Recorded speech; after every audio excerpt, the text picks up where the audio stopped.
Recorded Books and One Click Digital present Dead Man's Road by Randy Denmon, narrated by Pete Bradbury. Chapter 1.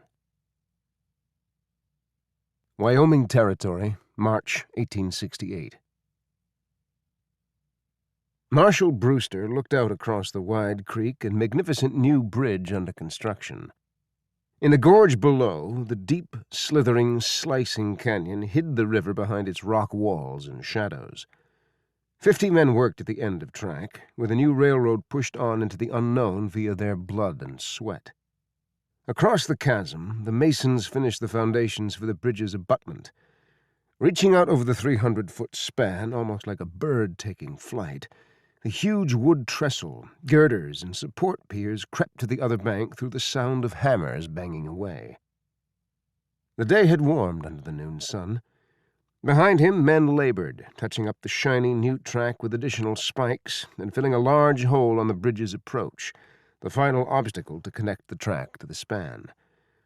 The rail descended a 50-foot ridge to reach the bridge, and a series of small hills and draws had been flattened and graded on the bridge's approach to accommodate the rail's uniform grade.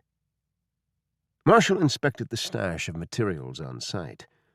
2 kegs of black powder, beams and girders, bricks and mortar, and an assortment of fasteners. He correlated the material with the quantities required.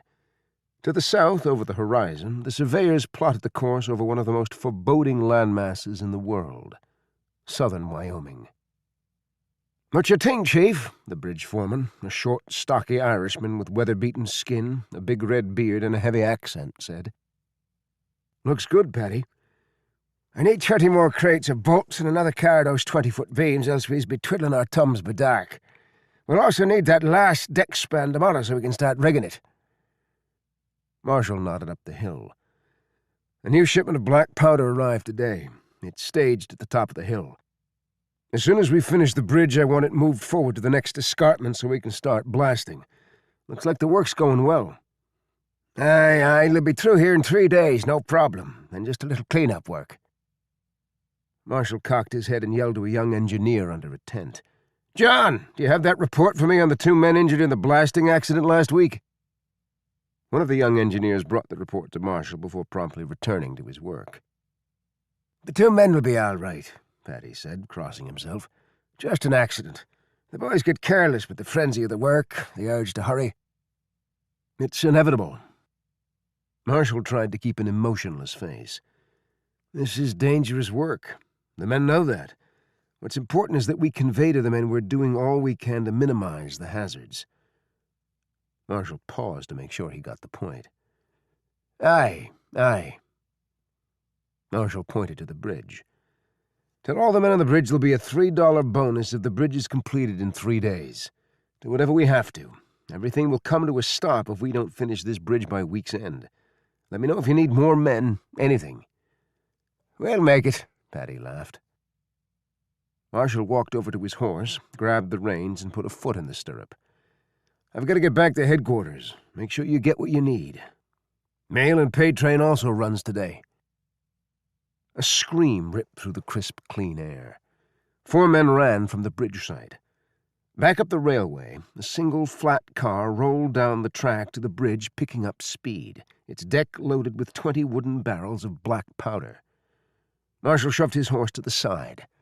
"Run!" he yelled. On the bridge, the 12 men grading all dashed away from the track. One stumbled to his knees as he fled. Up the hill, the rail car, now only 200 paces from the bridge, gained speed. Marshall ran to a rock outcropping. 2 workers sprinted across the bridge deck in his direction. "Jump off!" Marshall yelled as he dove for cover. Landing face first, he tasted the dirt as he rolled on his side. The steady squeaking of the car's wheels filled his ears. A loud skid, a thud, metal screeched. On the bridge, the 2 men, terror on their faces, leaped from the deck.